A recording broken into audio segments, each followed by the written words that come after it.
आज मैं आपको ऐसी कहानी सुनाने जा रहा हूँ जिसे सुन के मेरे रोंगटे खड़े हो गए थे और मैं ये कहानी आपके साथ शेयर करने से खुद को रोक नहीं पाया। कहानी डैनियल उर्फ रियल लाइफ बैटमैन की। तेज रफ्तार से पहाड़ी पे एक शख्स साइकिल चला रहा था। बाजू से गुजरते ही कुछ अलग सी क्लिक क्लिक जैसी आवाज सुनाई दी, जैसे दो कीटक इंसेक्ट्स एक दूसरे को बुला रहे हो, कोई सिग्नल दे रहे हो। जब आप आजू बाजू में देखते हो तो पता चलता है कि वो कुछ और नहीं बल्कि आवाज तो साइकिल से आ रही है।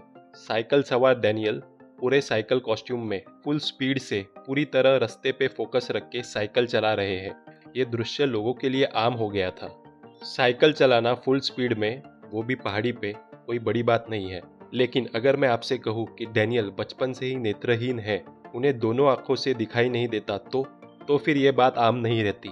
एक्चुअली डैनियल के साइकिल से जो आवाज़ आती है उससे वो देख पाते हैं। डैनियल 13 महीने के थे तभी रेटिनोब्लास्टोमा यानी आई कैंसर की वजह से वो अपनी आंखें खो बैठे। शुरुआत में डैनियल को ऐसा देख उनके माता पिता के मानो पैरों तले जमीन खिसक गई, पर उन्होंने एक डिसीजन लिया, एक कॉन्शियस डिसीजन। उन्होंने डिसाइड किया कि वो डैनियल को बाकी नेत्रहीन बच्चों की तरह पाल पोस के बड़ा नहीं करेंगे, बल्कि उनका अलग तरीके से पालन पोषण करेंगे। डैनियल के बाजू में मंडराना, उनको प्रोटेक्ट करके रखना, ये सब वो नहीं करते। वो डैनियल को छोड़ देते जो करना है करने के लिए, और डैनियल भी कभी रुके नहीं। ऑपरेशन के बाद भी उनके खेल कूद में कोई कमी नहीं आई। 1966 में डैनियल का जन्म हुआ। उस वक्त नेत्रहीन बच्चों को प्रोफेशनल आई केयर हॉस्पिटल में छोड़ दिया जाता, जहां प्रोफेशनल आई केयर डॉक्टर्स बच्चों का ख्याल रखते। माता पिता को खुद को डैनियल के भविष्य का डर था, पर उनको ये बात भी पता थी कि अगर वो डर के रहेंगे तो उनका बेटा डैनियल भी डर के रहेगा, और वो बहुत ध्यान रखते कि डैनियल को उनके डर का एहसास ना हो। डैनियल के माता पिता को ये पता था कि डैनियल को बड़े होके बहुत दिक्कतों का सामना करना पड़ेगा, पर उनको ये भी यकीन था कि डैनियल उन दिक्कतों का सामना कर लेंगे, उन दिक्कतों को हैंडल कर लेंगे। सिर्फ यही नहीं पता था कि कैसे, पर डैनियल के पास उसका जवाब था। डैनियल जब 18 महीने के थे तभी वो अपने जीप को ऊपर तालू पे मार के टिक टिक आवाज करते, जो आवाज धीमी पर तीव्र यानी शार्प थी। पहले तो माता पिता ने उस आवाज को बच्चे की शरारत समझ के अनदेखा कर दिया था, पर यही बचपन की टेक्निक उन्हें आज काम आई। ये सेम टेक्निक बैट यानी चमगादड़ रात में उड़ने के लिए इस्तेमाल करते हैं। दरअसल जो वस्तु को, ऑब्जेक्ट को हम देख पाते हैं, वो हम इसलिए देख पाते हैं क्योंकि लाइट से निकली इलेक्ट्रोमैग्नेटिक वेव्स ऑब्जेक्ट से टकराती है, और उससे डिफाइन होता है उस वस्तु का, ऑब्जेक्ट का शेप और कलर, रूप और रंग। साउंड वेव्स भी कुछ इस तरीके से हेल्प करते हैं ऑब्जेक्ट डिफाइन करने में। टेक्निकल टर्म्स में इसे इकोलोकेशन कहा जाता है। कुछ पक्षी जैसे बैट, मछलियाँ जैसे डॉल्फिन और व्हेल, ये भी इकोलोकेशन का इस्तेमाल करते हैं साउंड से देखने के लिए।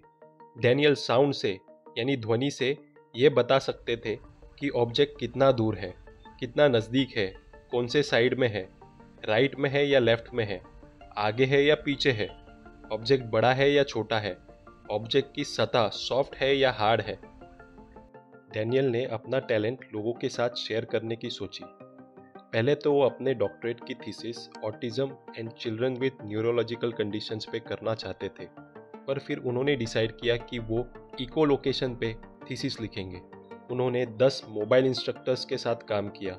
उनकी एक्सपर्टीज देख के एक यूनिवर्सिटी ने उनको एज अ मोबाइल स्पेशलिस्ट बनने के लिए ऑफर किया, पर क्योंकि वो नेत्रहीन थे इसलिए यूनिवर्सिटी उनको सर्टिफिकेट नहीं दे पाई।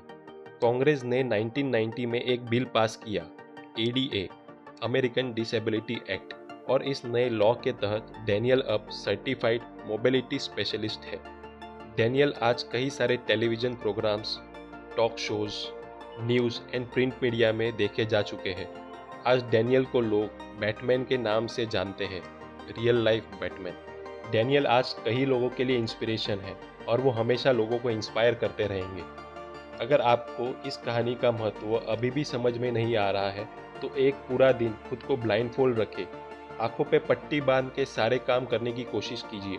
आपको समझ आएगा इस कहानी का और आपके पास जो गॉड गिवन गिफ्ट्स है उनका महत्व।